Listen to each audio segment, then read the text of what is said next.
Lo primero es saludarlos a todos, buenos días.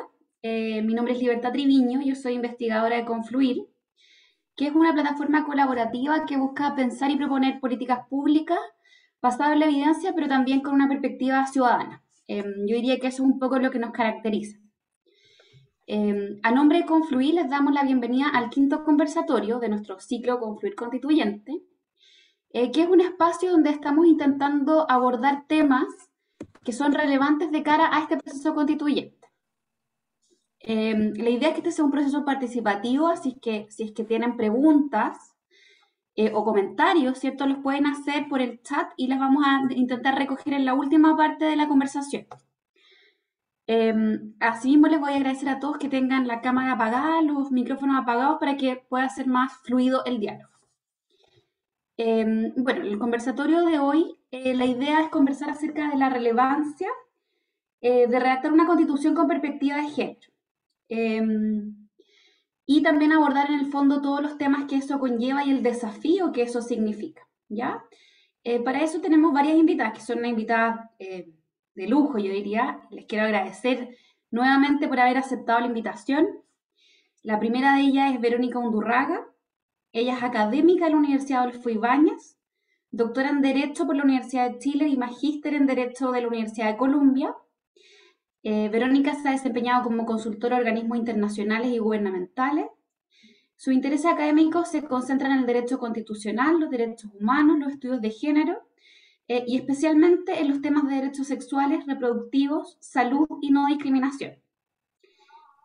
Nuestra segunda invitada es Amaya Alves, que es académica de la Universidad de Concepción y doctora en Derecho por la Universidad de York, Canadá. Ha desarrollado diversos trabajos sobre derecho internacional. Asimismo, es defensora de los derechos humanos y activista. Es fundadora y presidenta de la corporación colectiva Justicia en Derechos Humanos, que trabaja por la defensa del medio ambiente, los pueblos originarios, los derechos de las mujeres y la promoción de una cultura respetuosa de derechos humanos. Amaya ha participado en diversas iniciativas por la nueva Constitución para Chile, Red de Constitucionalistas y el Comando por el Apruebo, que Chile decida, entre otras. Hoy es candidata a la Convención Constitucional del Distrito 20. Y finalmente, para completar este gran panel, nos acompaña Catalina Lagos, que es académica de la Universidad Alberto Hurtado, magíster en Derecho Público. Ella es coordinadora del Programa de Derechos Humanos del Instituto Igualdad y presidenta de la Comisión contra la Violencia de Género, Acoso y Abuso Sexual del Partido Socialista. Se ha desempeñado en diversos organismos públicos y de la sociedad civil dedicados a la promoción y defensa de los derechos humanos, tales como en la Corporación Humanas, el Centro de Derechos Humanos de la Facultad de Derecho Universidad de Chile y el Ministerio de la Mujer y la Equidad de Género. Catalina hoy es candidata a la Convención Constitucional por el Distrito 10. Así que bueno, nuevamente les doy la bienvenida a todas, les agradezco mucho que estén acá, que hayan aceptado participar. Así que bueno, para dar comienzo un poco, me gustaría hacer una introducción muy cortita del tema. Y es que, bueno, luego de esta histórica votación que se generó el día 25 de octubre, Chile inicia este proceso constituyente, ¿cierto? Que tiene esta peculiaridad, ¿cierto? Que los constituyentes van a ser elegidos en su totalidad por la ciudadanía. Y además que se aprobó este proyecto de paridad, que significa o que va a representar que el 45 al 55% de las y los constituyentes, o sea, de las constituyentes sean mujeres. Y esto es un hito porque nuestro país va a ser el primero en el mundo en tener un órgano constituyente con paridad de género. Y es un hito histórico porque viene a revertir una lógica de desigualdad estructural que está profundamente arraigada en nuestra historia. Y en ese sentido, solamente quiero señalar que como sabemos, y obviamente las expositoras acá lo tienen súper presente, la historia política de la humanidad se pensó desde una perspectiva androcéntrica, sin mujeres, sin pueblos indígenas, ¿cierto? Sin disidencia, y con un concepto de ciudadano, ¿cierto? Equivalente al hombre y de hecho a un tipo de hombre. Un hombre generalmente con recursos, un hombre blanco. Así por muchos años han sido los hombres quienes han decidido, ¿cierto?, la forma en que se estructura el poder, la forma en que nosotros interactuamos como sociedad, ¿cierto? Y han sido ellos los que han tomado decisiones por nosotras, para nosotras, y también lo mismo respecto de otros grupos que han sido desplazados. Entonces, claro, es una oportunidad única, que ya está en nuestras manos, que es algo innovador, que es una oportunidad realmente única, pero que no significa, ¿cierto?, que esta constitución, que en su origen va a ser una constitución ideada por un universo, probablemente va a ser así, ¿cierto?, por un universo más amplio de representantes, refleje realmente en su texto normativo esa diversidad. Y en ese sentido, nosotros hoy día vamos a abordar un aspecto de esa diversidad, específicamente la perspectiva de género, la perspectiva de la mujer como grupo no minoritario, pero sí vulnerabilizado, ¿cierto? Lo primero que nos entrega esta constitución, como ya señalé, es esta oportunidad de que la mujer tome y se integre como un sujeto con poder, ¿cierto?, al espacio público. Y esto no es menor porque usualmente las mujeres hemos ocupado el espacio privado. Entonces hoy día tenemos la capacidad de tener poder, de tener protagonismo, ¿cierto? Sin embargo, eso no se traduce necesariamente en la destrucción o la modificación, ¿cierto?, de estructuras jerárquicas y patriarcales que dominan nuestra sociedad. Entonces, la opción de construir un marco normativo distinto, ya no desde una exclusiva perspectiva androcéntrica, sino desde una perspectiva de género, en que sea posible, ¿cierto?, cambiar esta idea de hombre, de prototipo de ser humano, ¿cierto?, desde un sexo masculino, desde un ideal súper específico, ¿cierto?, a una relación, a que se centre el Estado, la construcción social, en la relación igualitaria entre hombres y mujeres y ya no en este idea androcéntrica, es un objetivo que el feminismo al menos pretende alcanzar, ¿cierto? Porque hasta ahora hemos tenido una constitución que es aparentemente neutral, aparentemente objetiva, pero que se traduce en una sociedad en la que los hombres gobiernan a las mujeres y además lo hacen desde una forma masculina. En última instancia, incluso si esa ley es aparentemente objetiva, ¿cierto?, en su aplicación o por la dotación del contenido de la misma norma, ¿cierto?, vemos que se producen arbitrariedades o se produce directamente un sistema de dominación. Como se ha señalado en el documento Nueva Constitución con Perspectiva de Género, que va a ser la base de esta conversación, en el documento en que ustedes participaron, una nueva constitución que incorpore principios y demandas de género sería un avance hacia una igualdad de género real, ¿ya?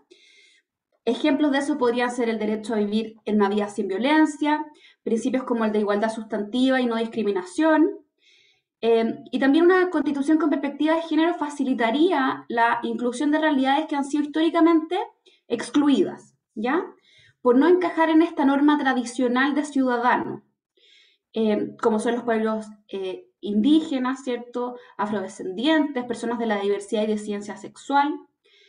Entonces, la verdad es que una constitución con perspectiva de género entregaría en el fondo la oportunidad concreta de hacer una sociedad más pluralista. Y con la esperanza, ¿cierto?, de que esta constitución en el futuro logre permear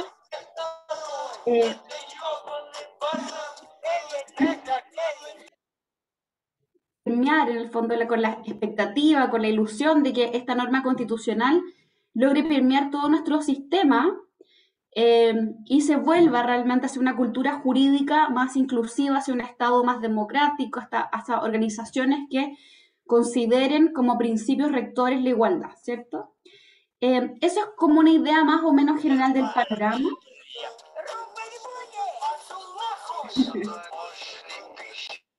Que creo que es una idea que se ha instalado en general en la ciudadanía, y de acuerdo a lo que se pudo ver en la última votación, ¿cierto?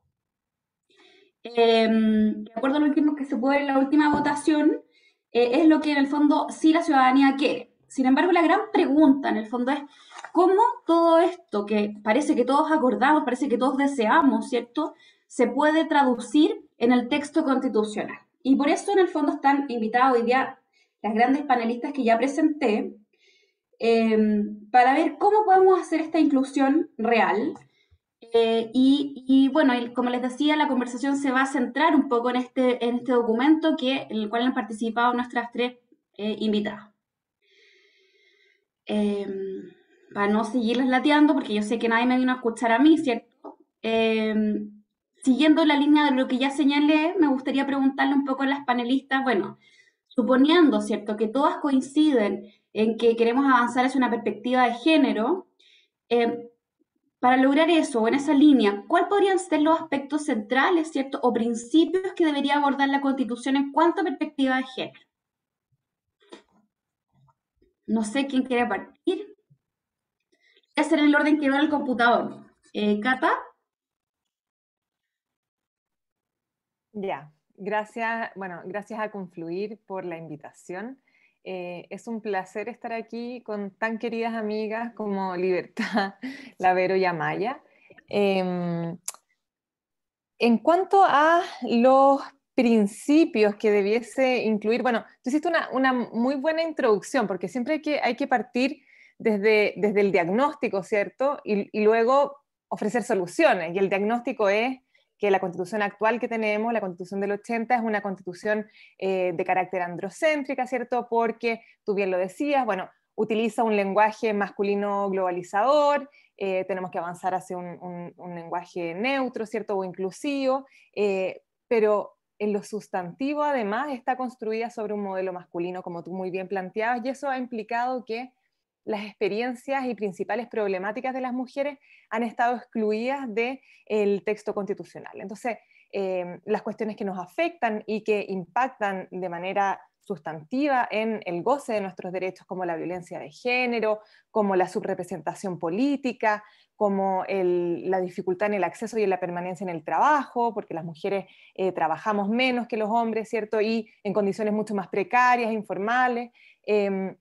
Y una serie de otras cuestiones como el desconocimiento de nuestro derecho a decidir sobre la reproducción y la sexualidad, y una serie de otras cuestiones que son muy relevantes para nosotras y que en la práctica constituyen obstáculos para que podamos disfrutar plenamente de nuestros derechos. Y en ese sentido es importante avanzar hacia una constitución que incorpore la perspectiva de género, que en lenguaje muy sencillo es básicamente eso, incorporar las experiencias, intereses y necesidades de las mujeres, y yo también agregaría de los colectivos LGTBIQ+, en el texto constitucional. Ahora, paréntesis, las teorías feministas y sobre todo el movimiento feminista latinoamericano tiene algo muy lindo, que es este enfoque interseccional. No solamente abogamos por eliminar las estructuras opresivas que nos afectan a nosotras las mujeres, sino que a todos los otros grupos desaventajados, entendiendo que además cuando una es mujer e indígena o mujer y transexual o lesbiana, etc., hay múltiples formas de opresión que agravan las situaciones de discriminación que enfrentan las mujeres. Entonces hay una mirada ahí que no solamente se agota en la situación de las mujeres y que implica cuestionar que las mujeres no somos todas iguales, somos diversas y que hay que hacerse cargo de eso también. ¿Qué diría yo en términos, como ya respondiendo a la pregunta directamente? Yo creo que lo que hay que hacer al incorporar la perspectiva de género en el texto constitucional es abordar la Constitución desde el primer artículo hasta el último, siendo los principios, evidentemente, muy relevantes porque no solamente tienen un valor declarativo, sino que además tienen una relevancia práctica, porque son principios orientadores de el actuar de los poderes públicos, pero además normas que sirven de parámetro interpretativo para el resto de las normas constitucionales. Entonces tienen una gran relevancia. Si tengo que identificar principios, yo diría que a lo menos tenemos que reconocer un principio de igualdad sustantiva, complementar la noción de igualdad formal, y creo que vamos a hablar un poquito más en detalle de eso adelante, y transitar hacia una noción de igualdad sustantiva o igualdad material, es decir, poner como objetivo en términos de igualdad, perseguir la igualdad real y efectiva de los sujetos en la sociedad.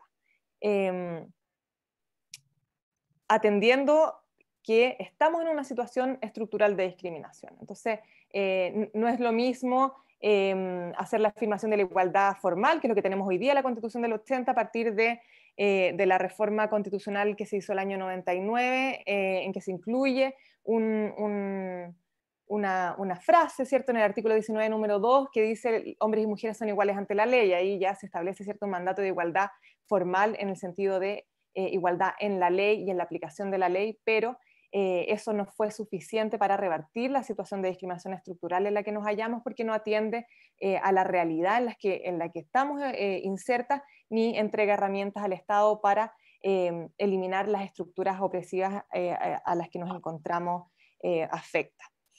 Entonces, este principio de igualdad sustantiva, y por otra parte, el principio de corresponsabilidad social, que es un principio que apunta a redistribuir la carga del trabajo de cuidado y doméstico no remunerado entre hombres, mujeres y el Estado. Yo creo que esos son los más importantes. También podemos ir como precisando un poco más adelante, pero yo creo que lo relevante en definitiva, porque quizás Vero o Amaya puedan proponer por ahí algún otro principio, pensando en la primera parte de la Constitución, la parte dogmática, yo también dejaría establecido que tenemos que establecer una democracia no solo participativa, representativa, ¿cierto?, sino que también paritaria. Eso yo creo que es un punto fundamental y que va a tener su reflejo en la parte orgánica de la Constitución posteriormente. Pero en definitiva, lo que tenemos que identificar es la necesidad de incorporar disposiciones que apunten a superar los obstáculos estructurales que enfrentamos las mujeres, como la dicotomía público-privada, como la división sexual del trabajo, y en esa línea yo mencionaba el principio de corresponsabilidad social. Gracias, Cata. Vero, te doy la palabra.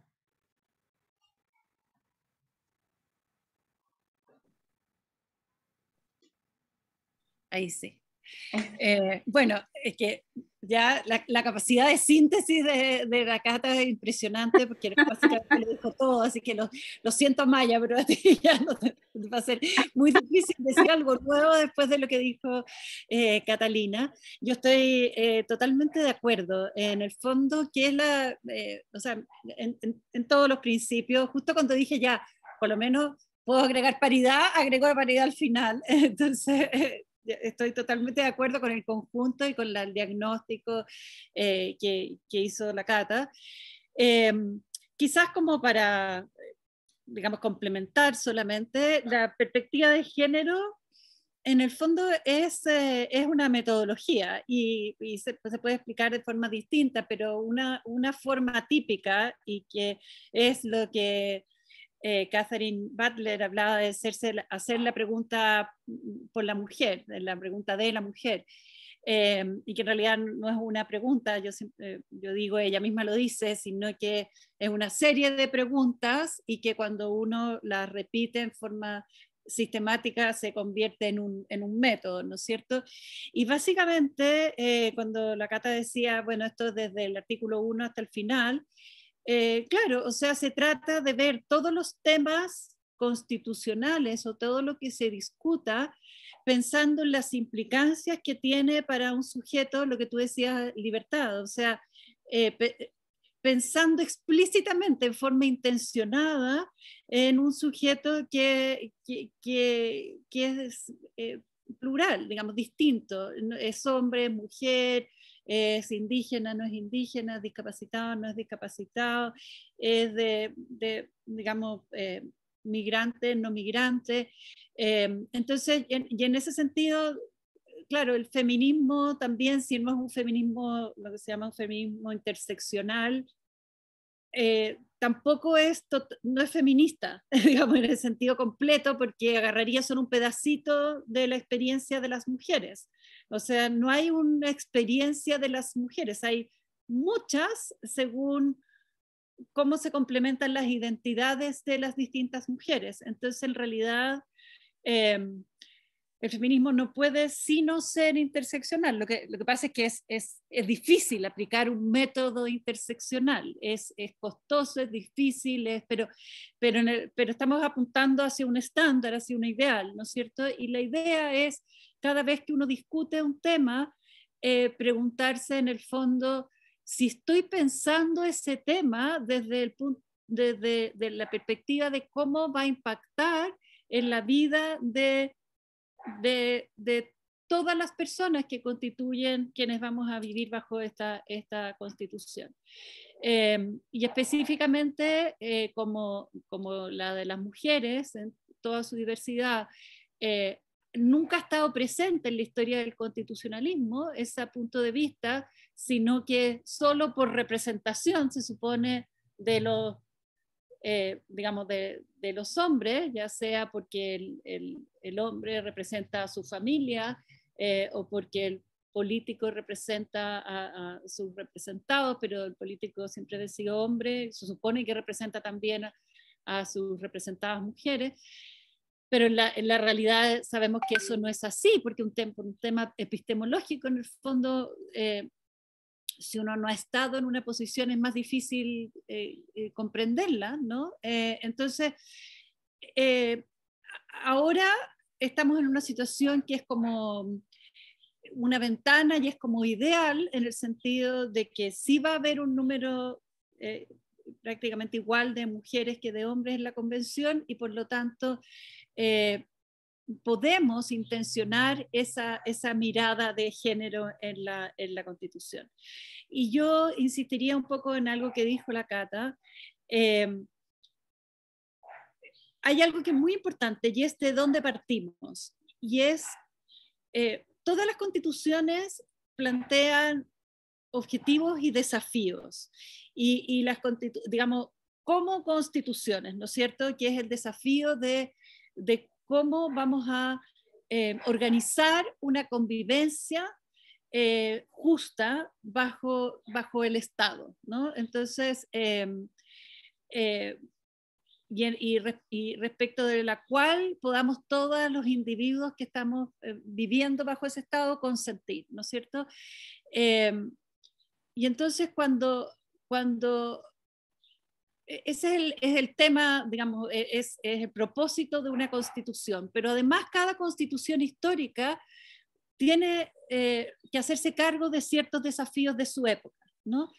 Y yo diría, del lugar, del país donde se da. Y yo creo que en el Chile del siglo XXI, uno de los grandes desafíos de esta constitución es darse cuenta que tiene que transformar o ayudar o crear las bases o ir construyendo los cauces para ir transformando una sociedad que todavía es muy estamental en términos de clase sobre todo y en el que hay una subordinación de género que es fuertísima todavía. Es muy fuerte. Entonces cuando, digamos, yo diría que los dos grandes desafíos, hay muchos más, pero los dos grandes desafíos en este momento constitucional es pensar una constitución que sirva para eso. Y en ese sentido es estructural, digamos, es pensar en una constitución que sirva para que en el tiempo hagamos el cambio estructural que implica hacer digamos, transformar esta sociedad en una sociedad más igualitaria y en una sociedad menos patriarcal. Y por eso la Cata decía muy bien el tema hablaba muy bien del tema de que no se puede hablar solo de igualdad formal, que es importante, sino que partir de la base de que uno de nuestros desafíos es que hay funcionando un montón de mecanismos de subordinación y que tenemos que desarticularlo. Entonces, yo diría que eso tiene que ser como un eje fundamental en la manera de pensar la Constitución, no porque la Constitución lo vaya a corregir inmediatamente, sino que porque la Constitución tiene que contener mecanismos y contener principios y ayudarnos, y no es la Constitución, es el proceso constitucional, ayudarnos a crear una conciencia colectiva de que esa es nuestra meta hacia el futuro. Es un poco abstracto, como lo dije, pero complementado con lo que dijo la Catalina, yo creo que dice algo.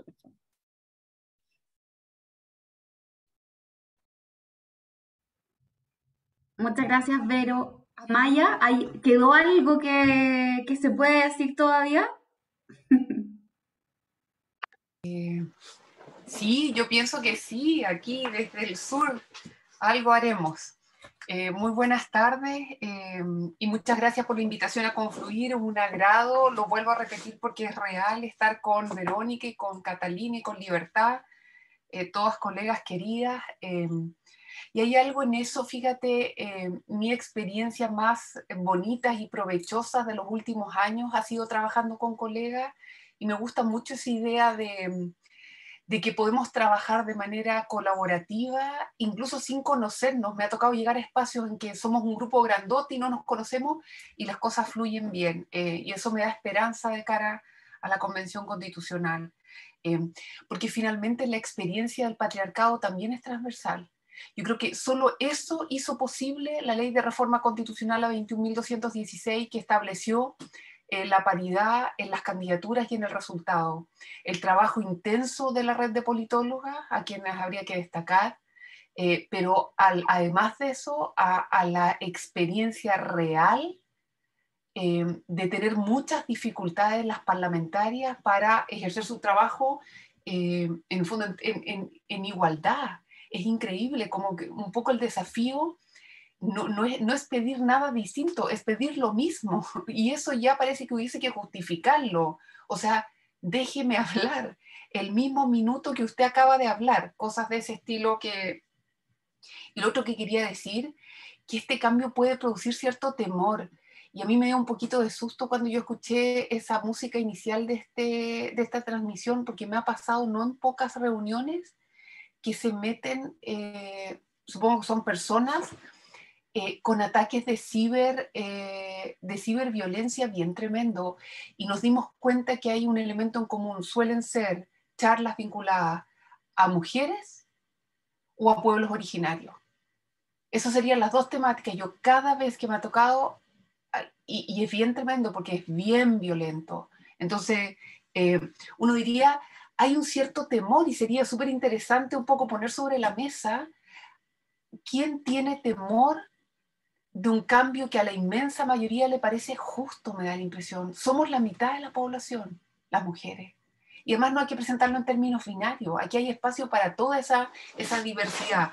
Pero produce temor. Tanto es así que hay quienes lo tienen que manifestar con violencia, con ciberviolencia. Contar que lo que hemos tenido son 12 constituciones en que solo han hablado hombres blancos. Y quizás entonces a lo mejor a algún grupo de hombres blancos le produce cierto temor este cambio. Y también contarles que nosotros trabajamos el año pasado en un documento que se llama Nueva Constitución con Perspectiva de Género. Lo tengo aquí, se los voy a enviar por el chat porque es un documento público en el que participó también Verónica y tantas otras profesoras de todo Chile. Fue un trabajo colaborativo fuera de nuestras universidades, simplemente por afecto a proponer los cambios concretos. Y yo estoy completamente de acuerdo también en que somos personas situadas. Nosotros hablamos desde el lugar que ocupamos en el mundo. Por eso es tan importante que se dé la interseccionalidad, que haya mujeres indígenas, que haya mujeres que pertenezcan a ciertas minorías sexuales, que haya la mayor diversidad posible. ¿Qué acciones concretas propusimos en ese documento? Propusimos que el Estado debía tener nuevos principios rectores con perspectiva de género, que había una ciudadanía de las mujeres que no había sido debidamente considerada, que era muy importante que la norma central del documento fuese la cláusula de igualdad y no discriminación, porque hay que descubrir los miles de lugares y espacios de la vida pública y privada que constituyen en definitiva transgresiones a la igualdad material entre hombres y mujeres.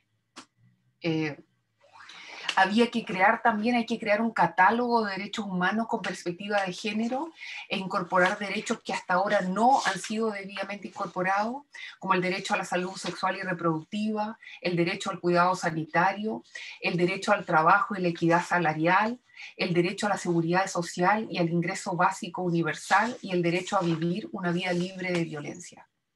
También propusimos en ese documento un reconocimiento específico de las mujeres indígenas, porque no basta con asegurar solo la incorporación de pueblos originarios, hay que hacerse cargo que las mujeres indígenas tienen mayor dificultades para participar en materia, por ejemplo, de consulta. Finalmente, un desafío de todo el ámbito de lo público, que es la paridad en el poder y la incorporación del derecho internacional de los derechos humanos con esta perspectiva de género.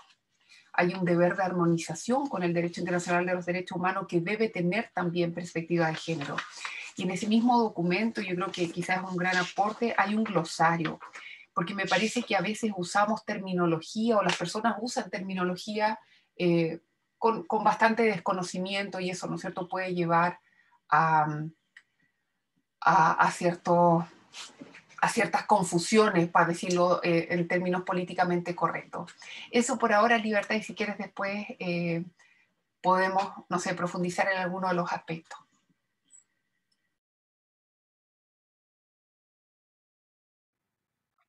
Muchas gracias, Maya, muchas gracias, Cata. Verónica, vamos a pasar un poco, y por un tema de tiempo, digamos, a preguntas más concretas. En el mismo orden me gustaría empezar con Catalina, que justamente mencionó, digamos, y a raíz un poco de la coparentalidad, ¿cierto? En el fondo siempre se nos ha, o sea, en base a una ficción biológica, ¿cierto? Como por medio de justificar mediante la biología, ¿cierto? Se ha creado estereotipos de género para hombres y mujeres. Y eso en el fondo ha perpetuado esta idea de que las mujeres nos quedamos en la casa, en los espacios privados, y el hombre en lo público, ¿cierto? Y la mujer tiene un rol, ¿cierto?, que se asocian a cosas más naturales, a características que la sociedad no valora tanto, ¿cierto?, como ser buena, ser amable, ser amorosa. Y en cambio al hombre se le atribuyen características que la sociedad valora profundamente, como ser valiente, ser fuerte, ser inteligente, ¿cierto? Características asociadas más con la racionalidad. Y una de las grandes propuestas que se ha levantado en el fondo para paliar esta desigualdad y este peso que tienen hombres y mujeres, porque en el fondo también este rol de la mujer centrada en la casa, con estas ciertas características, ¿cierto? Y este hombre proveedor, perjudica tanto a hombres como a mujeres. A las mujeres en el desarrollo profesional, ¿cierto?, en poder participar de la vida pública, y a los hombres en perderse cierta parte fundamental de la vida, ¿cierto?, que viene a ser también lo interno, lo familiar. Entonces, se ha hablado mucho de la coparentalidad. ¿Cómo, Cata, se podría plantear, ¿cierto?, constitucionalmente o en términos también que permeen la normativa hacia abajo, ¿cierto?, la coparentalidad? Ya, a ver, la primera precisión que haría sería que más bien el concepto es de corresponsabilidad, porque apunta a una responsabilidad compartida en estas labores que tú identificabas, que se han asignado a lo femenino, ¿cierto? Y que es el origen de lo que yo antes mencionaba con un término que usamos la feminista, la división sexual del trabajo, o sea que en base a tu sexo se te asignan ciertas funciones, ya sea de trabajo reproductivo o trabajo productivo. Yo haría aquí una reflexión primero teórica y después me iría a la práctica, y voy a tratar de ser bien rápida. El género, como categoría analítica, como bien planteaba la Vero, no solamente tiene la característica de entregar funciones, roles y características a hombres y a mujeres de manera dicotómica, es decir, la mujer lo reproductivo, el hombre lo productivo, los hombres son valientes, las mujeres son débiles y miedosas, qué sé yo, los hombres son racionales, las mujeres irracionales, todo, dicotómicamente, o sea, opuesta. Además tiene un rol jerarquizador, en el sentido de que siempre lo que se asigna a los hombres tiene mayor valor social y económico, y lo que se asigna a las mujeres tiene menor valor. Y en ese sentido, cuando hablamos de trabajo de cuidado y doméstico no remunerado, tenemos que hacer frente a la dicotomía, es decir, a eliminar esta división sexual del trabajo y repartir el trabajo entre hombres y mujeres, paréntesis, de nuevo, de manera no binaria también, o sea, reconocemos que hay identidades de género diversas, a las cis, que hay género fluido, o sea, eso quiero dejarlo siempre muy claro porque es una objeción que después surgió, sino desde el público. Entonces tenemos que redistribuir estas labores para que las mujeres, así como accedemos hoy día al mundo productivo, podamos descansar de la carga desproporcionada del trabajo doméstico y de cuidado y redistribuirlo con los hombres, ¿cierto? Pero además de esta dicotomía teníamos que hacer frente, yo les planteaba, a este efecto jerarquizador. Es decir, vamos a tener que, para hacer frente a la dicotomía, establecer un principio de corresponsabilidad social, involucrando también al Estado, y luego vamos a tener que hacer un reconocimiento constitucional del valor económico y social que tiene el trabajo de cuidado y doméstico no remunerado, para revertir esta minusvaloración, esta desvalorización de este trabajo. Y porque si miramos, por ejemplo, los estudios de comunidad mujer, por mencionar algo, sí, que cambiaron la vista del hablante y me desconcentré. Comunidad mujer planteaba un Producto Interno Bruto, un PIB ampliado, incluyendo las labores de cuidado y trabajo doméstico no remunerado. Y la conclusión era que este trabajo que realizamos casi exclusivamente las mujeres, muy pocos hombres, exclusivamente las mujeres, equivale al 22% del PIB, lo que es una barbaridad, o sea, básicamente más que cualquier otra área productiva. Entonces, el trabajo de las mujeres, que es no pago, sostiene la economía del país y sostiene la sociedad, el funcionamiento de la sociedad. Entonces hay que valorizarlo. Hay constituciones latinoamericanas que lo han hecho.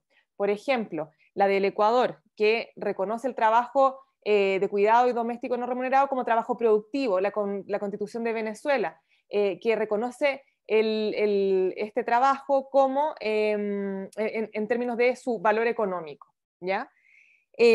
¿Qué más se puede hacer constitucionalmente? Estas mismas dos constituciones lo que hicieron es vincular ese trabajo y a las personas que realizan ese trabajo a la seguridad social. Entonces, Ecuador dice progresivamente las personas que realizan este trabajo pueden acceder a la seguridad social y es el Estado quien debe realizar los aportes y cotizaciones para solventar su acceso al seguro universal de la seguridad social. Y Venezuela lo plantea también en términos de que se tiene que asegurar, dice, a las amas de casa, que es un término que las feministas yo creo que no defenderíamos, pero a las personas que realizan este trabajo para que puedan acceder a la seguridad social. Además de este vínculo entre el trabajo de cuidado y doméstico no remunerado con el derecho a la seguridad social, se puede hacer un vínculo también con el derecho al trabajo, en términos de la corresponsabilidad, ahora bien, desde la perspectiva de transformar los paradigmas masculinos del mundo del trabajo, ¿cierto? Porque las mujeres ingresamos al mundo productivo, pero las lógicas relacionales no cambiaron. Entonces nos vemos expuestas a una serie de prácticas que ignoran este trabajo del cual nosotros nos tenemos que hacer cargo, que es el mundo reproductivo. Y por ejemplo, ahí la Constitución del Ecuador plantea que el Estado debe promover regímenes laborales que funcionen en armonía con las necesidades del cuidado humano. Y establece que el Estado debe proveer los servicios y la infraestructura para que se pueda realizar esta armonización, planteando, por ejemplo, que se deben proveer servicios de cuidado infantil y de atención a personas en situación de discapacidad.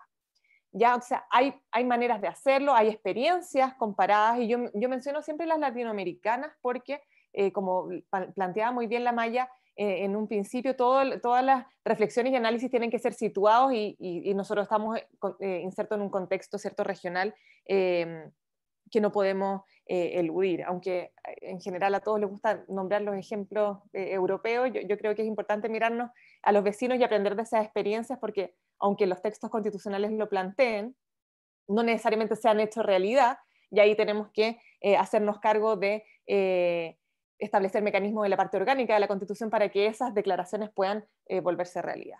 Yo creo que ahí me voy a quedar para no acaparar la palabra, perdón. Muchas gracias, Cata. Yo estoy así, pero aprendiendo un montón, tomando nota de todo. Así que muchas gracias. Verónica, te quería hacer una pregunta en relación con el texto que tú trabajaste en el documento que mencionó Maya. Hemos venido hablando, ¿cierto?, que existe una estructura discriminatoria, que las mujeres en el fondo somos ciudadanas de segunda clase, segunda categoría, y que estamos en el fondo siendo vulneradas constantemente a distintos niveles, ¿cierto? Desde malos tratos hasta discriminaciones laborales, etc. ¿Por qué? ¿Por qué si supuestamente en nuestra Constitución existe un principio de igualdad ante la ley, que lo mencionaba Catalina al principio de la primera pregunta, ¿cierto? ¿Sirve en el fondo la fórmula actual constitucional para garantizar la no discriminación, la arbitrariedad o la igualdad ante la ley? ¿Hay diferencias, digamos, entre los términos?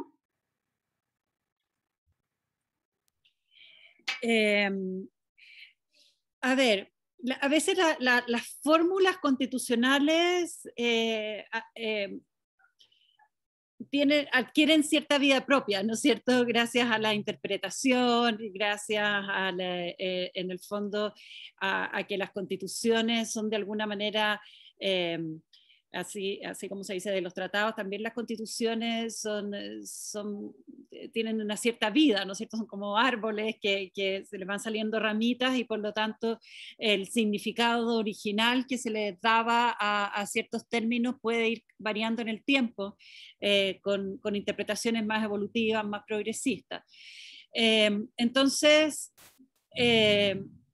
el hecho de que nosotros tengamos una jurisprudencia, sobre todo la del Tribunal Constitucional, que es muy pobre en términos de igualdad, en parte se debe a que la Constitución dice muy poco sobre igualdad y establece, como dice Catalina, una igualdad simplemente ante la ley, ¿no es cierto? Hombres y mujeres son iguales ante la ley, todas las personas son libres e iguales en dignidad y derechos, pero solo en parte se debe a eso, porque perfectamente con el desarrollo de todas las teorías de igualdad y con todo lo que se ha discutido y lo que ha avanzado el derecho constitucional comparado y también el derecho internacional de los derechos humanos, que debiera tener un impacto en el derecho constitucional chileno sobre cómo se entiende la igualdad, perfectamente podríamos con este texto haber construido una concepción de igualdad más completa, incluyendo la igualdad sustantiva. Yo quiero explicar un poquitito qué significa igualdad sustantiva, porque la gente no tiene por qué saber. Básicamente, lo que busca la igualdad sustantiva es, en el fondo, es un concepto que, a diferencia de la igualdad formal, que simplemente establece que hombres y mujeres son iguales ante la ley, y por lo tanto uno diría que pareciera que eso reflejara la realidad, ¿no es cierto? Y por lo tanto cualquier trato diferenciado que se haga hay que justificarlo. Y esa es la típica forma en que se discute la igualdad ahora, o sea, los casos de discriminación ahora. Se dice, bueno, ¿hay o no un trato diferenciado? Si hay un trato diferenciado, ¿es arbitrario o no es arbitrario? Una intención, normalmente se pregunta, ¿hay una intención arbitraria? ¿Hay una razón por la cual hacer este trato diferenciado? Porque el trato diferenciado a veces no es discriminatorio. Pero pareciera que en el fondo fuera ocasiones en que alguien, normalmente por una voluntad hostil respecto de alguna persona, la trata arbitrariamente sin una razón y le da un tratamiento perjudicial, ¿no es cierto? Pareciera que ese fuera el problema de la discriminación.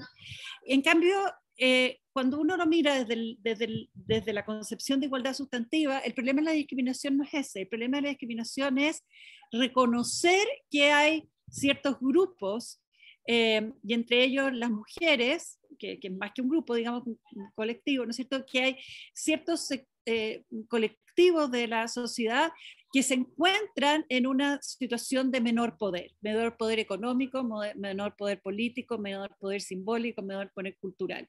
Y eso es muy fácil verlo, porque si uno mira, no el caso de mujeres particulares, porque hay mujeres particulares que están en puestos de poder, ¿no es cierto? Pero si uno mira el mapa completo, se da cuenta que hay menos acceso a las mujeres al mundo del trabajo remunerado, que cuando acceden ganan menos, que hay más violencia, que digamos que la violencia afecta en forma como una epidemia a las mujeres, ¿no es cierto? Ya a los grupos de las disidencias sexuales, se da cuenta, o sea, en el fondo que las mujeres tienen menos acceso a la tierra, menos acceso a recursos, etcétera. O sea, uno mira el mapa y obviamente hay un grupo que tiene menos poder y que por lo tanto está sometido, hay más riesgo de que esté sometido a la voluntad de otros, ¿no es cierto? Y por lo tanto tiene menos autonomía también.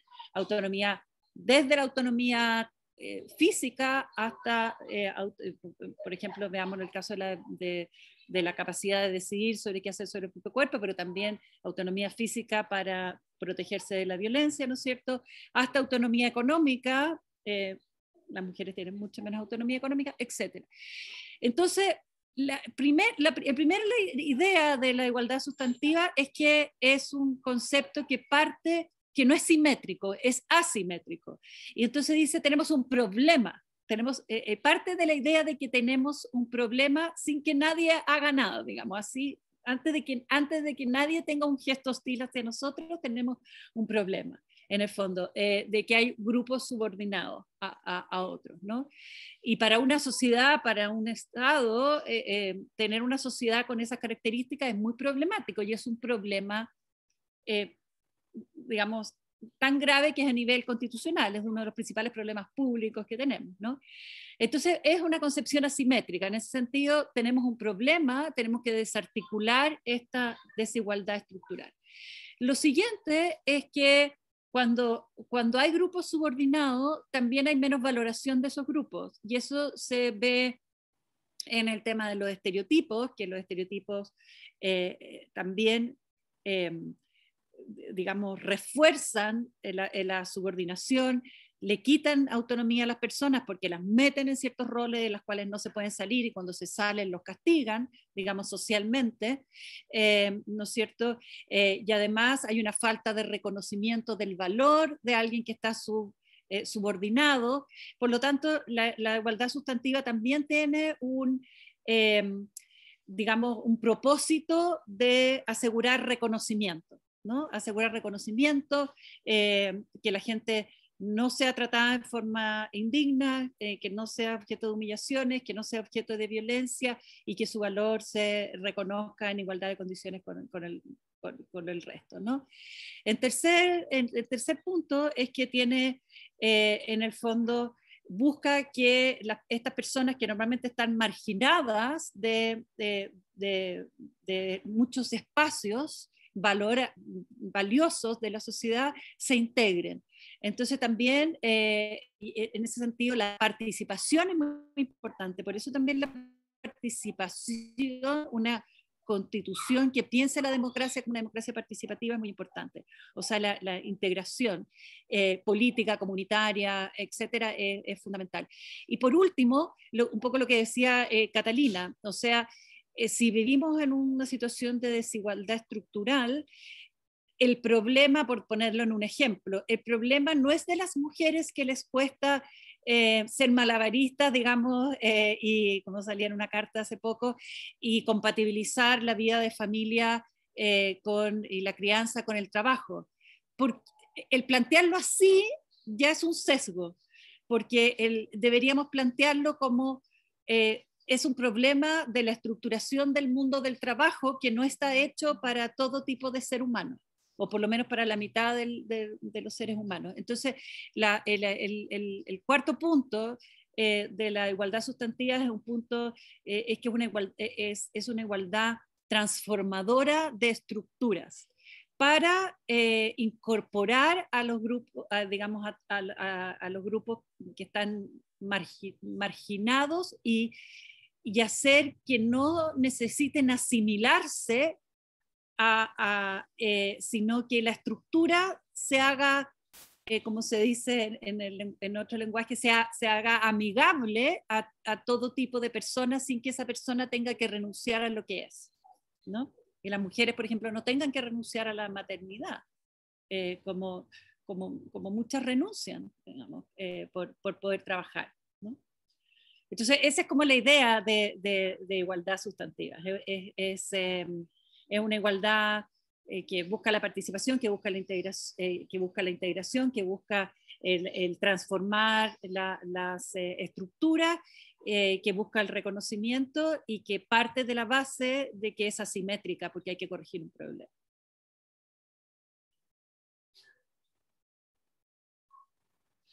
Gracias, Vero, me quedó súper claro. Amaya, hasta ahora hemos hablado un poco como de la situación en general de la mujer, ¿cierto? Que nos encontramos en una situación desmejorada, por ponerlo en términos amables. Pero siempre planteando en el fondo que siempre una mujer, o el feminismo plantea que siempre la mujer, ya sea de manera directa o indirecta, va a estar en una posición de inferioridad, ¿cierto?, respecto del hombre. O sea, incluso una mujer blanca con medios socioeconómicos puede enfrentarse a una discriminación de cualquier tipo de hombre, ¿cierto? Y eso se puede discutir más o menos según el caso puntual y concreto, etcétera, daría para un debate, ¿cierto? Pero lo que es indiscutible es la doble discriminación o triple discriminación que afecta a ciertas mujeres en nuestra sociedad. No es lo mismo ser una mujer de clase ABC1 con estudios universitarios, ¿cierto?, con un trabajo, que ser una mujer con recursos económicos escasos, indígena y además mujer, ¿cierto? Entonces, respecto al tema puntual que tú tienes más expertise, ¿cómo se puede superar, ¿cierto?, la doble discriminación específicamente para los casos de las mujeres indígenas y cómo se puede abordar desde una perspectiva constitucional? Sí, es una pregunta necesaria, Libertad, aunque yo no necesariamente tengo la respuesta. Te diría quizás lo que pienso que no podemos seguir haciendo. No podemos seguir hablando a nombre de ellas. Porque de repente la gente dice, uy, me gustaría que tuvieran una voz. Si siempre han tenido una voz. Lo que pasa es que no las escuchan. Siempre han tenido una voz. De hecho, yo diría las dirigentes más potentes, más profundas, más comprometidas que conozco son mujeres de pueblos originarios. Lo que ocurre es que el sistema las ha excluido sistemáticamente. Yo diría lo primero es hacernos a la idea de que hay que llegar a la mesa constituyente a escuchar con respeto desde esa diversidad. No se me va a olvidar nunca cuando Emilia Nullao, que es huilliche, saludó en su propia lengua al inicio de un acto en la Cámara de Diputados, y los diputados de la UDI dijeron que era una falta de respeto que no hablara en español. Y eso es no entender nada. O sea, ¿de qué me están hablando? Ella habla en su lengua, la lengua que le identifica. Entonces, partir por ahí, abrir espacio para que cada uno hable desde su realidad y para que intentemos hacer un Chile lo suficientemente ancho para que todas esas miradas tengan un espacio. Me gustó la referencia que hacía Lavero a la idea de la Constitución como un árbol. El problema es que los árboles crecen para efectos de la interpretación dentro del ámbito de su crecimiento natural, y yo creo que la Constitución del año 80 es un pino, lo he dicho en acta, un pino, un eucaliptus, y no va a crecer más que eso, no le da. No tiene raíces, es ácido, no es generoso con otras plantas. Hay que plantar un nativo. Hay que plantar un nativo en la próxima constitución. La constitución no son textos, las constituciones son procesos. Pero, ¿sabe?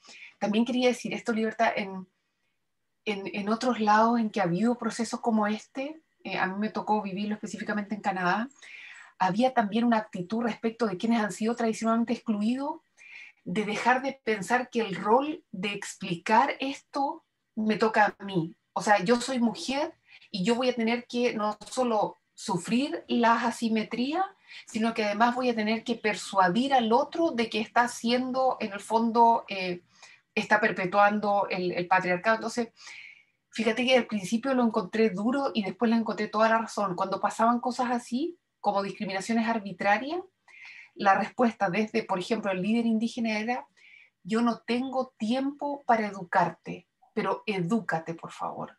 Y yo creo que ahí hay algo que la sociedad en general debe hacer, y pienso que va a ser un mandato que la Constitución va a tener que realizar, de poner luz en esas miles y millones de asimetrías establecidas que a las personas le parecen perfectamente aceptables y naturales. Tenemos naturalizada la discriminación, tenemos naturalizado el patriarcado, tenemos naturalizado el racismo. Entonces, como va a ser difícil, yo creo que claramente tiene que haber un mandato de paridad en el poder. Y evidentemente no es una paridad en términos binarios. Y esa paridad del poder en términos no binarios tiene que ser un mandato. O sea, no podemos andar cada vez explicándole por qué ese lenguaje sexista es inapropiado. El mandato tiene que ser de lenguaje inclusivo. Y entonces pones como el acento con el poder que tiene el derecho. Sí, ese es el punto. Porque, ¿sabes? El derecho ha estado al servicio del patriarcado y de la discriminación. En esto no hay que ser condescendiente con las normas jurídicas. No porque nosotros seamos abogadas vamos a decir que la fuerza coercitiva del Estado legitima la norma. Eso no es así. El derecho tiene coerción, pero no por eso la norma es legítima. Yo creo que después de construir un nuevo árbol, un nativo maravilloso, que plante agua, que proteja, que sea generoso, que le devuelva a Chile un poco la dignidad de la Constitución, ¿no es cierto? No es una Constitución hecha para proteger patrimonio, es una Constitución que va a ser redactada para proteger la dignidad de las personas. Y entonces, en esa Constitución va a tener que haber un mandato de armonización con el derecho internacional de los derechos humanos, pero también con las normas inferiores legales que evidentemente han perpetuado estas asimetrías. Y eso seguramente nos va a tomar más de una generación y vamos a tener que estar abiertos. Yo prefiero pensar que vamos a estar redactando la Constitución de nuestros nietos, porque además eso implica un mandato de justicia intergeneracional, que me parece que es bueno pensar que los frutos no los vamos a ver nosotros, pero vamos a construir un Chile mejor para los que vienen. Eso sería un poco. Maya, en ese sentido, y partiendo contigo, una pregunta que se planteó también por el chat, y que en el fondo también es súper importante y relevante de plantear. ¿Tú consideras que en el fondo constitucionalmente debe estar establecida la paridad, por ejemplo, en órganos públicos? Por supuesto. O sea, hay que aprovechar. Esta va a ser una oportunidad que vamos a tener una vez en la vida. Si yo lo he dicho, si usted se equivoca en un alcalde, le va a durar un par de años el error. Si usted se equivoca en elegir su convencional constituyente, va a costar 50 años, su vida y a lo mejor la de la siguiente generación. Si esto hay que pensarlo muy bien. Por eso también, de nuevo, es un deber ciudadano el informarse, es un deber, es algo que pesa sobre cada uno de nosotras y nosotros. La Constitución es la norma fundamental, en ella debe quedar todo lo que estimemos esencial para construir nuestro marco de convivencia. Todo. Me cargo cuando empiezan, no, que la Constitución minimalista, que maximalista. Oye, depende. Las constituciones del siglo XIX en Chile tenían 300 artículos. La de ahora tiene 150. ¿Es mucho 300? ¿Es poco 150? No lo sé. No lo sé. Empecemos a conversar. Veamos lo que es esencial para construir el Chile que aspiramos. En un medio tan exegético como el chileno, tan positivista, tan formalista, mi impresión es que lo que no quede en la Constitución no va a quedar. Entonces, partamos por lo esencial. Quizás partamos por lo esencial, que son las bases de la institucionalidad, y vamos conversando. Quizás hay cosas que no tienen ningún lugar en la Constitución. No sé, las Fuerzas Armadas, ¿por qué van a tener rango constitucional? La única constitución en la historia que las ha puesto es la del 80. ¿Para qué perpetuar esos errores? A lo mejor tenemos cosas importantes que poner. La paridad en el poder es central. Un buen catálogo de derechos fundamentales es central. Partamos con lo central, pues después vamos conversando. Por supuesto, paridad en el poder. Porque por algo el 11% de los alcaldes son mujeres. El 11%. el 11% de los concejales son concejalas. Y eso no es casualidad, pues si no es que no es casualidad, si el sistema está construido para excluir. Entonces tenemos que construir una constitución que esté diseñada para incluir. Y eso va a cambiar muy lento porque en el fondo el derecho es un producto cultural, po. El derecho puede generar un cambio social de manera muy lenta y vamos a tener que trabajar muy duro, pero yo estoy convencida que con constituyentes como Catalina vamos por buen camino. Así que eso. Y Verónica, Catalina, en la misma línea, el tema de la paridad. ¿Cómo se podría en el fondo concretar eso a todas las esferas de la sociedad? ¿Cómo se podría establecer en la Constitución la obligatoriedad en el fondo de que toda institución pública o quizás incluso privada, ¿cierto?, pudiera consagrar la paridad? ¿Serviría también? ¿Sería una buena medida? O sea, o sea, yo creo que sí, o sea, hay que empezar se puede establecer el principio en la Constitución, pero también si la Constitución regula, por ejemplo, el Poder Judicial, también hay que ponerlo, y después de que uno decidió que eso iba a ser así, hay que regular en el fondo los procedimientos para que eso resulte. Así como en la ley de paridad, digamos, en la reforma constitucional de paridad, hubo que pensar un mecanismo que coincidiera con el sistema electoral proporcional de lista abierta que nosotros tenemos para que resultara la paridad. Bueno, en el Poder Judicial, en que hay una serie de normas que tienen que ver con experiencias, digamos, con jerarquizaciones, con evaluaciones. Bueno, también incorporar, buscar un mecanismo de paridad que se acople bien de alguna manera con los procedimientos propios de la elección del órgano colegiado. Ahora estamos hablando de paridad en los órganos colegiados. Hay veces en que no va a ser paridad, en que se utilizará un equilibrio de género, se utilizará un término así, pero lo importante es que quede claro. Yo creo que no hay ningún problema en el fondo. O sea, a mí no se me ocurre un órgano colegiado de los que pueda estar regulado en la Constitución que tenga problemas para establecer el principio de paridad.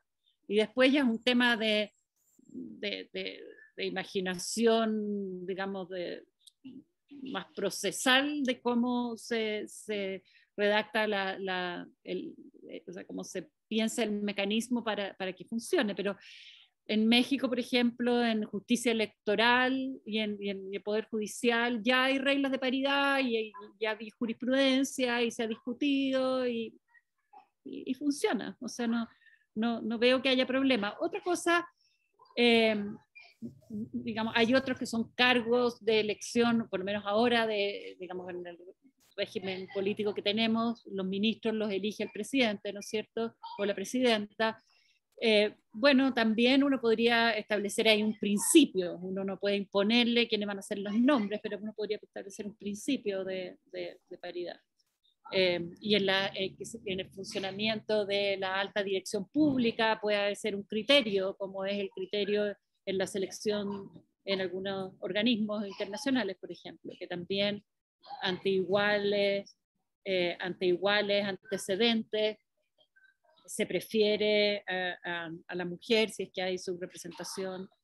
No sé, hay distintos, depende del tipo de órgano, ¿no?, de organismo, pero yo no veo que haya ningún problema. O sea, creo que, y como dice Amaya, es el momento de hacerlo. O sea, es el momento. Y hay un apoyo a la paridad que es muy alto. El otro día di una encuesta que entre mujeres y hombres es más del 70% que apoya la paridad. Entonces, que apoyaba la paridad para la Convención Constitucional. Entonces yo creo que eso debe haber un 70% también en general, digamos, para los órganos colegiados. Claro. Sí, Cata, yo no sé si tú tienes algo que agregar al respecto, me imagino que sí. Sí. Oye, yo quiero aprovechar de decir que la Vero fue mi profesora, fue una de mis maestras que me formó hace mucho tiempo, no vamos a decir cuántos años atrás, para no develar nuestra edad, pero hace muchos años atrás fue una de mis maestras, así que yo le agradezco todo lo que sé a ella y a Lidia Casas, que son mis dos grandes maestras. Bueno, sí quería aportar algo. Quería aportar, lo primero es que yo sí creo firmemente que tenemos que avanzar de manera expresa en establecer la paridad en todo el aparato del Estado, en todos los tres poderes del Estado, pero todos los órganos constitucionales que se creen en la nueva Constitución, y aclarar un punto, y es que la paridad no es un remedio para la discriminación de las mujeres. No es, no es del repertorio antidiscriminatorio, es una forma de rearticular, de reinterpretar, de redefinir la democracia representativa. Entonces es una exigencia democrática y se basa sobre la noción de que el pueblo es sexuado y que componemos el pueblo de manera bastante equilibrada, hombres y mujeres, un poco más de mujeres, ¿cierto? Y que eso tiene que verse reflejado en las personas que ejercen cargos de representación. ¿Ya? Para representar, como su nombre lo dice, de mejor manera al pueblo que están representando a través de los cargos en los que han sido electos democráticamente y en los casos de puestos de toma de decisión por nominación o designación en los cargos en que han sido designados. Pero también, aparte de esta necesaria paridad, yo creo que es importante que reflexionemos en el caso de los cargos unipersonales, es decir, no de cuerpos colegiados, donde evidentemente la paridad es practicable. Tenemos que pensar en mecanismos como la alternancia de género. Y de hecho, hay constituciones como la del Ecuador, si mal no recuerdo, que establece dentro de los principios que van a guiar el sistema electoral la paridad de género y la alternancia, ¿ya? Y hay alguna otra constitución por ahí que también se refiere a la alternancia, creo que es la de Bolivia. Hay constituciones que en la parte orgánica le han metido mano a los distintos, a los partidos políticos, al Poder Judicial, al gabinete del Ejecutivo, ¿cierto? Para establecer estos mandatos de paridad.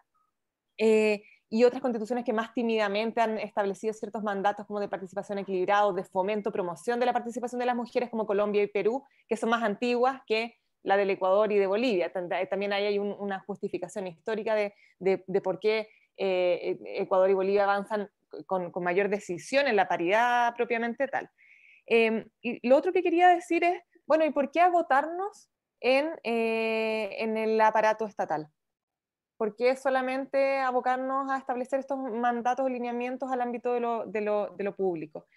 Y en ese sentido yo quiero recordar que la Convención CEDAW, que es la Convención de Naciones Unidas para la Eliminación de toda forma de discriminación contra la mujer, establece su artículo segundo letra E, que el Estado tiene que tomar todas las medidas adecuadas o apropiadas, no recuerdo bien el término, para eliminar la discriminación por razón del género que cometa cualquier persona, organización o empresa. De manera tal que ya existe una obligación para el Estado de adoptar medidas que promuevan la eliminación de la discriminación contra las mujeres y, por supuesto, que la subrepresentación de mujeres en los directorios de las empresas, etcétera, etcétera, dice en relación con una situación de discriminación estructural que enfrentamos. Entonces podríamos pensar en mandatos genéricos como ese en la Constitución para que luego la legislación se haga cargo de regular cuotas de participación o idealmente ciertos mandatos de participación paritaria en órganos colegiados dentro del ámbito privado, ya, del actuar fuera del Estado. Y ahí vincularlo, y con esto termino, vincularlo a lo que planteaba Lavero sobre avanzar en igualdad sustantiva. Hay varias constituciones, y para salirme un poco, ya he mencionado la del Ecuador, qué sé yo, la de Paraguay, la de España, que cuando regulan y establecen este norte hacia la igualdad sustantiva, es decir, la igualdad real y efectiva de las personas y de los grupos a los que puedan pertenecer, plantean que es necesario generar estas condiciones para que se dé efectivamente la igualdad efectiva y real, la igualdad sustantiva material de las personas. Entre eso podríamos considerar también la adopción de medidas tendientes a generar participación equilibrada de las mujeres en el ámbito de lo privado y por supuesto también se mencionan como 3 herramientas estatales para hacer efectiva la igualdad sustantiva, la adopción de medidas de acción afirmativa, y ahí también podríamos entrar en el ámbito de lo privado, en términos genéricos, para no ponerlo, las empresas tienen que tener paridad, eso yo creo que no tendría asidero en una discusión constitucional hoy en día, no sé si es algo que razonablemente se vaya a discutir, pero sí se pueden establecer, claro, pero se pueden establecer disposiciones genéricas, generales, que den paso para que la legislación permita establecer mandatos más precisos. Cata, Verónica o Amaya, la que quiera responder, hay una pregunta de Mariela Pirosi, que pregunta que frente al argumento de la paridad de los órganos colegiados, algunas personas se preguntan qué ocurre cuando un hombre está evidentemente mejor preparado que una mujer. ¿Cómo responder a esa inquietud? ¿Qué pasa en ese caso? ¿La representatividad o la preparación debería primar?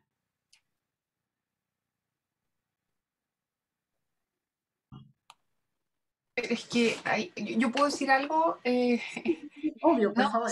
solo señalar que ahí a veces hay algo un poco, que es un poco el argumento del mérito, ¿no? ¿Qué significa que esté mejor preparado? Evidentemente un hombre nunca va a estar mejor preparado para hablar de lo que le ocurre a las mujeres, como cuando hacen esos paneles de lactancia materna y todos los médicos y todos los expositores son hombres, da como risa, ¿no? O sea, ¿de qué van a hablar? O sea, digo, no todo lo que hablamos es experiencial, pero uno habla desde el lugar que ocupa en el mundo. Entonces, yo quisiera quizás devolverle la pregunta, ¿qué significa estar mejor preparado? Porque muchas de estas, a mí me parece que la Constitución es una norma de sentido común. La Constitución dejó de ser una norma jurídica de expertos. De hecho, en parte ese es el debate de ahora, que los que van a llegar a la Convención son ciudadanos a construir el pacto de convivencia. Y en ese sentido creo que la presencia de las mujeres en términos paritarios es irreemplazable. Libertad, después vas a poner la pregunta de Andrés, ¿no? Luego hay una en el chat. Si quieres responder al tiro, Amaya. Ya, solo decirle a Andrés que me da mucho gusto que él se haga la pregunta de cómo ayudar justamente a la educación no sexista a avanzar en eso. Y yo creo que ahí hay un deber muy grande de todos, de todas, y en este caso como papá y como hombre se preguntaba cómo ayudar a que sus hijos tengan justamente una mayor apertura a estos temas, tengan mayor conciencia. Las nuevas generaciones lo ven de manera mucho más clara, pero tiene que ver con los cuentos que les hacemos leer, con las descripciones que hacemos muchas veces de la sociedad, con las tareas que naturalizamos para unos y para otras, hasta con los colores. Y yo creo que ahí hay una tarea por hacer social súper importante, pero sobre todo del colegio. Yo creo que la educación no sexista debiera ser uno de los mandatos de la nueva Constitución, y ahí hay que hacer revisiones súper profundas. Desde que el otro día por el Mercurio nos enseñaban a ponernos un pañuelo. O sea, así el barómetro de lo ridículo de 1 a 20, pero que el Mercurio de verdad estime en su línea editorial que algo como eso es razonable al año 2021, indica que hay mucho por hacer. Eso. Sí, yo creo un poco que la pregunta iba dirigida, quizás no la de Andrés, sino la pregunta anterior iba un poco dirigida como en temas técnicos, no sé, por ejemplo, un hombre estoy tratando de interpretar, digamos, un hombre, no sé, con más estudios, evidentemente, que una mujer, ¿cierto? Pero sabemos que en el fondo no tenemos, por ejemplo, ninguna integración de mujer. Cata. Sí, es que esa pregunta lo que hace es tratar de prescindir de lo que ya veníamos hablando con Amaya y con Vero, de que las mujeres estamos en una situación de desigualdad estructural. Entonces, hace como si hombres y mujeres corriéramos la misma carrera en la vida, en términos metafóricos, como si partiéramos en el mismo punto y el camino fuera el mismo, pero lo cierto es que el camino de los hombres, en términos profesionales, es mucho más sencillo. Hay un dibujo que yo uso siempre en clase en la universidad, un par de vallas, ¿cierto? Que tiene que saltar el hombre. Y la mujer, aparte de las vallas, tiene cocodrilos, bombas, qué sé yo, posas, alambre púa, y va con la guagua encima. Entonces, bueno, claramente para las mujeres es mucho más difícil además. Entonces, esta concepción del mérito que busca abstraerse e ignorar la situación real en que nos encontramos la mitad de la humanidad, es una discusión que es... que no se hace cargo de esto, de la situación de subordinación, de opresión en que estamos las mujeres. Yo agregaría, a ver, cuando se hacen estas reglas, tampoco uno hace reglas que sean como demasiado contraintuitivas. O sea, en el fondo, la Maya y la Cata tienen absolutamente toda la razón. Por ejemplo, digamos, se dice, si personas que están más o menos en igualdad de condiciones, si hay un hombre y una mujer en igualdad de condiciones, se le da el paso a la mujer, pero ahí lo importante es antes de esa regla, que es una regla muy modesta en el fondo, es haber analizado cuáles son las condiciones que tú estás pidiendo para el cargo, ¿te fijas? Porque muchas veces las descripciones de cargo son descripciones de cargo que están muy sesgadas también, digamos, que no representan necesariamente digamos, al perfil que haría bien las cosas en ese cargo, sino que a veces representa el perfil de quienes lo han hecho antes, históricamente. Y ahí es donde empiezan a salir los adjetivos que tú quieres, digamos, y que se asocian a veces a lo masculino. Entonces, muchas veces cuando uno piensa el perfil del cargo, hay que pensar también, bueno, ¿qué tipo de gerente general vamos a querer ahora? ¿Vamos a querer un gerente general que tenga don de mando, que tenga esto? ¿O también vamos a querer otras características que demuestren que sea una persona más integral y que eventualmente en esas otras características las mujeres van cuando se haga el chequeo y la lista y el puntaje de los candidatos y candidatas, van a quedar más arriba a veces? Entonces, eso también es importante, ¿no? Otra cosa es criterios. Por ejemplo, yo el otro día estaba participando en una reunión de un directorio de una fundación y había que elegir a la gente del consejo consultivo. Y uno de los criterios del consejo consultivo es que los que entraban al consejo consultivo tenían que ser socios de estudios jurídicos, qué sé yo. Y entonces dijeron, pucha, pero y queremos un consejo consultivo que sea paritario, pero teníamos un consejo consultivo terrorífico en que era casi puros hombres, poquísimas mujeres, pero entonces llegó el equipo ejecutivo y dijo, bueno, pero el problema es que las mujeres no cumplen con los requisitos porque no son socias. Ahora, no son socias porque hay discriminación en los estudios de abogados, ¿se fijan? Entonces después, por rebote, tampoco llegan al consejo consultivo.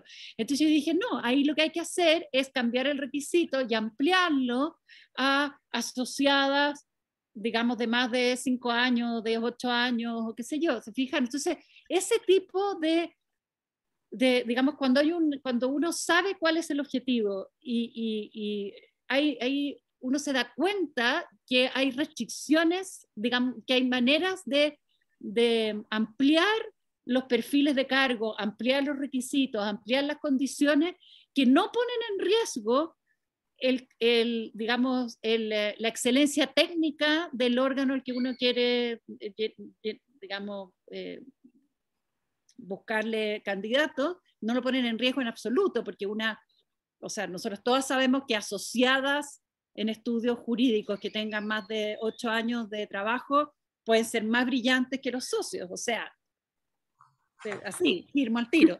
Digamos, ¿no? Y dentro de ese grupo de asociadas vas a encontrar gente que, digamos, vas a tener un pool de mucho mejor para elegir. Entonces probablemente vas a quedar con mejor gente. Si te haces el cuestionamiento de ampliar el perfil para el cargo y tú piensas, a ver, pensémoslo de nuevo. Estamos con el perfil para el cargo del gerente de los años 70. Pensemos en un perfil para el cargo de gerente del siglo XXI. Vas a tener un perfil en que las mujeres van a entrar mucho más. Y además, también hay un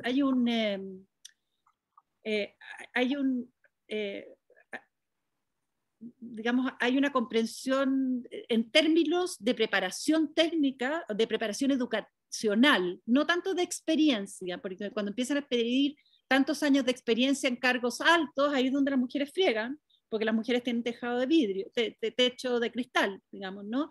Pero en términos de educación, las mujeres tienen más educación, digamos, normalmente en los currículum que los hombres. Entonces otra forma de hacerlo es, aumentando, por ejemplo, la importancia en el puntaje de la educación y no tanto de la experiencia. Entonces hay miles de formas y lo importante es tener conciencia. Y cuando uno tiene conciencia lo puede hacer sin hacerlo a contrapelo de que va a llegar personas menos preparadas, porque no van a llegar personas menos preparadas. Bueno, queridas mías, para no quitarles más tiempo, vamos a ir cerrando. Les quería preguntar si hay algo adicional que quieran comentar.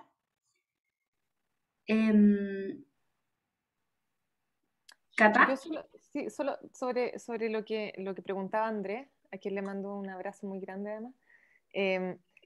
El cambio cultural es fundamental. Y el cambio cultural tiene, por supuesto, como decía la Maya, un pie instalado en la educación, en el derecho a la educación, y si vamos a pensar en una nueva constitución, idealmente una educación pública, gratuita y de calidad, ¿cierto? Con componente no sexista, libre de estereotipos de género. La Constitución del Ecuador lo plantea, sí, establece ciertos valores orientadores de la educación y plantea justamente este componente de educación libre de roles estereotipados en razón del género. Y también, por supuesto, el trabajo que nosotros mismos hacemos en nuestras casas, en la crianza. De hecho, las mujeres tenemos el derecho a ser valoradas y educadas libre de patrones estereotipados en razón del género. Es un derecho que nos reconoce la Convención Belén do Pará, cuando dice que se garantiza o se reconoce la protección del derecho de la mujer a una vida libre de violencia, dice, eso incluye el derecho a vivir libres de discriminación y a ser educadas y valoradas libres de patrones estereotipados. Eso. Bueno, les quiero agradecer a todas las panelistas por esta hora y media de su tiempo que nos han regalado. Agradecerle a todas las personas que participaron del conversatorio y que en el fondo han estado atentos a lo que nos han planteado. La verdad es que yo creo que se abordaron temas que usualmente no se abordan tanto, al menos a mí me sirvió mucho, tomé nota, en general aprendí mucho, así que se los agradezco infinitamente. Y en términos personales, ustedes saben que yo las admiro mucho, que he aprendido mucho, que me he deconstruido mucho gracias a ustedes, así que queda mucho camino por hacer, pero de verdad gracias por las lindas redes que hemos podido construir entre todas. Yo sé que queda un camino enorme porque la Constitución en el fondo solo es como el puntapié inicial. Por eso me gustó tanto poder invitarlas a ustedes, como que Confluir pensar en ustedes, digamos, porque yo sé que ustedes han sido como unas activistas y van a seguir siendo activistas. Entonces, lo más importante de la Constitución, yo creo que es en el fondo todas las peleas que vamos a tener que dar, como dijo Maya, como pensando en nuestros nietos, para que en el fondo lograr permear todo el ordenamiento jurídico y toda nuestra sociedad, digamos, de estos principios rectores que ya hemos conversado acá. Así que bueno, les envío un abrazo grande a todas ustedes, muchas gracias, y a todos los participantes también, ojalá que hayan tenido un grato conversatorio. Gracias. Muchas gracias. Gracias. Los conversatorios se dividen en aquellos en los que cuando te dicen que eres activista es un piropo y aquellos cuando te dicen que eres activista es un insulto. Sí. Muchas gracias, que estén muy bien. Adiós. Chao. Chao, que estén bien.